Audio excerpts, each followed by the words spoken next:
ती निवडणूक महायुती आणि पत्रकारांमध्ये होती आणि ती महायुतीने जिंकली. म्हणजे तिने सुद्धा सज्जड पुरावा दिला नाही, पण मी तुम्हाला पुरावे देणार आहे, सज्जड पुरावा, ठोस पुरावा. त्यामुळे हा व्हिडिओ पूर्णपणे पहा. भारतीय जनता पार्टी आणि निवडणूक आयोगाने कशी काय मदत केली आणि कशी काय वोट चोरी करून त्यांच्या पदरात. वास्तवावर बोलू काहीतरी माझ्या शृंखलेला सबस्क्राईब करा, बेल आयकॉन दाबा, माझे विचार पडसे लाईक करा, आपले विचार कमेंट बॉक्सला मांडा. नमस्कार मित्रांनो, वंदे मातरम. वास्तवावर बोलू काहीतरी माझ्या शृंखलेमध्ये पुन्हा एकदा आपलं स्वागत. मी आपला मित्र राजेश वासंती सभाजी गिळस्कर. मित्रांनो, महानगरपालिकेच्या निवडणुका पार पडल्या. मुंबई महानगरपालिकेपासून ज्या 29 टोटल महानगरपालिका होत्या त्यांचे निकाल सुद्धा हाती आले. मित्रांनो, मुंबई महानगरपालिका याचा निकाल हाती आल्यानंतर एक प्रश्न उपस्थित झाला आहे. जे काय निकाल लागले आणि निकाल लागत होते त्यावेळी हे प्रश्न उपस्थित झाले. माननीय राज ठाकरे, महाराष्ट्र नवनिर्माण सेनेचे सर्वेसर्वा अध्यक्ष, यांनी एक प्रश्न उपस्थित केला आणि तो प्रश्न उपस्थित काय केला तर निवडणूक आयोग आणि भारतीय जनता पार्टी यांच्या संगमताने काय होते, मतदान चोरी होतीये. मित्रांनो, लक्षात आलं का? मतदान चोरी कोण करतंय तर निवडणूक आयोग आणि भारतीय जनता पार्टी. म्हणजे शासन आणि प्रशासन. शासन कोणाचं तर युती, महायुतीचं, देवेंद्र फडणवीस आणि एकनाथ शिंदे यांचं शासन. आणि प्रशासन कोणाचं तर निवडणूक आयोगाचं. म्हणजे गंमत आहे की नाही? हे आरोप लावले पण ते पुरावे देऊ शकले नाहीत.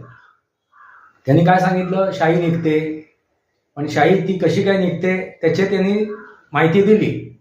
साधी सरळ गोष्ट आहे. ऑइल पेंट सुद्धा पुसला जातो केमिकल लावल्यानंतर, रसायनं लावल्यानंतर. मित्रांनो, तसे पुरावे नाही तर वास्तविक पुरावे ते देऊ शकले नाही. EVPATवरती, EVM मशीनवरती त्यांनी आरोप लावले. असो मित्रांनो, पण ते पुरावे देऊ शकले नाही. तसेच अनेक पत्रकारांनी सुद्धा आरोप लावले. कारण ही निवडणूक होती ना, ती पत्रकार आणि महायुतीमध्ये होती. त्याच्यावरती आपण एक चर्चा करूच, तो विषय घेऊनच येऊ आपण. पण ही जी निवडणूक झाली ती निवडणूक महायुती आणि पत्रकारांमध्ये होती आणि ती महायुतीने जिंकली. पण ही जिंकताना महायुतीने जी चोरी केलेली आहे, त्या शासन आणि प्रशासनाने चोरी केलेली आहे, त्याचे सज्जड पुरावे तुमच्यासमोर मी ठेवणार आहे. पत्रकार देऊ शकले नाही. एक जी महिला पत्रकार होती तिने आरोप लावले होते की ती जी शाई लावली आहे या मार्कर पेननी ती पुसली जाते आणि दुबारा मतदान झालेलं आहे. मग तिला एका वृत्तवाहिनी संस्थेने प्रश्न विचारला की खरोखरच ती इंक पुसली जाते का, तुमच्या बोटाला ती इंक आहे का आता? तर तिने दाखवली, ही पहा म्हणून, आहे म्हणून. म्हणजे बघा, मग ती पुसली जाते असं ती म्हणते आहे, तर तिने प्रयोग केला नाही का ती पुसण्याचा? मग तो प्रयत्न तिने केला नाही, पण ती म्हणते. म्हणजे तिने सुद्धा सज्जड पुरावा दिला नाही, पण मी तुम्हाला पुरावे देणार आहे, सज्जड पुरावा, ठोस पुरावा. त्यामुळे हा व्हिडिओ पूर्णपणे पहा. मित्रांनो, महत्त्वाची गोष्ट आता याच्यामध्ये ती म्हणजे निकाल. निकाल काय लागले, जे काय निकाल माझ्यापर्यंत पोचलेत ते तुम्हाला मी ऐकवतोय. किती उमेदवार कोणाचे निवडून आले. आता भारतीय जनता पार्टी हा सर्वात मोठा पक्ष, त्यांचे 89 उमेदवार निवडून आलेत. आता याच्यात 19-20 असू शकते. दुसरा नंबर आहे तो उभाटाचा, तो म्हणजे 65 उमेदवार. 65, 19-20. त्याच्यानंतर तिसरा पक्ष जो आहे तो म्हणजे शिवसेना, त्याचे 28 उमेदवार. त्याच्या पाठोपाठ जो आहे तो MIM म्हणजे असदुद्दीन ओवैसीचा पक्ष, त्यांना मिळाल्यात 8, तब्बल 8. लक्षात घ्या मित्रांनो. आणि त्याच्या पाठोपाठ जो आहे तो मनसे. नाही मित्रांनो, त्याच्या अगोदर आहे एकाचा आकडा. तो आकडा कोणाचा तर काँग्रेसचा. 24 उमेदवार ते निवडून आणू शकले. आणि त्याच्या पाठोपाठ म्हणजे त्या MIMच्या पाठोपाठ 8च्या पाठोपाठ मनसेचे उमेदवार निवडून आले, ते म्हणजे 6. आता मित्रांनो, हे जे काही उमेदवार निवडून आलेत याच्यामध्ये जी काय चोरी झाली आहे ती चोरी आपल्याला पकडायची आहे. आता निवडणूक जाहीर झाली आणि निवडणूक जाहीर झाल्यानंतर मी जो का अभ्यास केला निवडणुकीवरती, ज्यावेळी हे दोघे भाऊ प्रचार करत होते, महायुती प्रचार करत होती, सगळे पक्ष आपापल्या परीने कामाला लागले होते, त्यावेळी मी त्याचं परीक्षण केलं, निरीक्षण केलं, अभ्यास केला.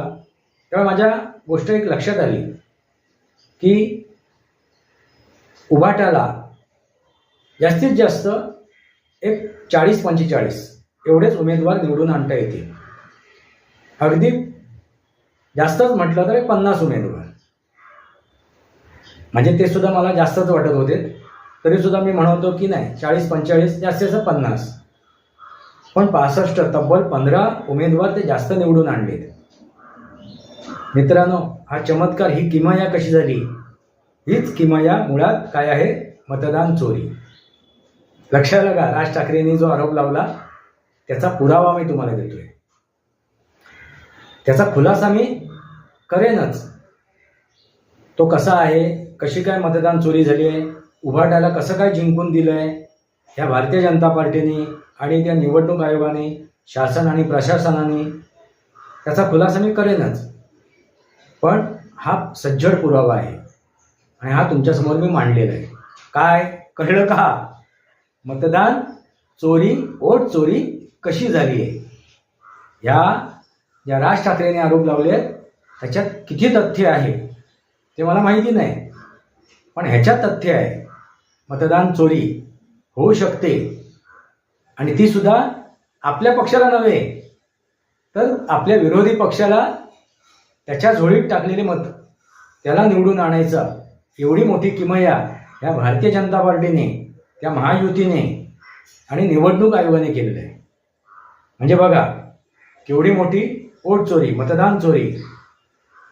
पर्दाफाश केला की नाही? काय लक्षात आलं का? आता ह्या पर्दाफाश जो केला आहे, जे तुमच्यासमोर मी जो पुरावा मांडलाय त्याचं विश्लेषण मी तुम्हाला पुढच्या भागामध्ये सांगेन. कारण काय होते, जास्त बोललो तर व्हिडिओचा विस्तृत होतो, व्हिडिओ मोठा होतो. हेच ते वास्तव आहे मित्रांनो, वोट चोरीचं वास्तव. आला की नाही लक्षात? झोप उडाली की नाही तुमची? कशी काय चोरी केली आणि कोणी चोरी केली आणि कोणासाठी चोरी केली याच्यावरती आपण चर्चा करू आणि त्याचे खुलासे करू. त्याची ब्रेकिंग न्यूज, गौप्यस्फोट मी तुमच्यासमोर मांडणार आहे.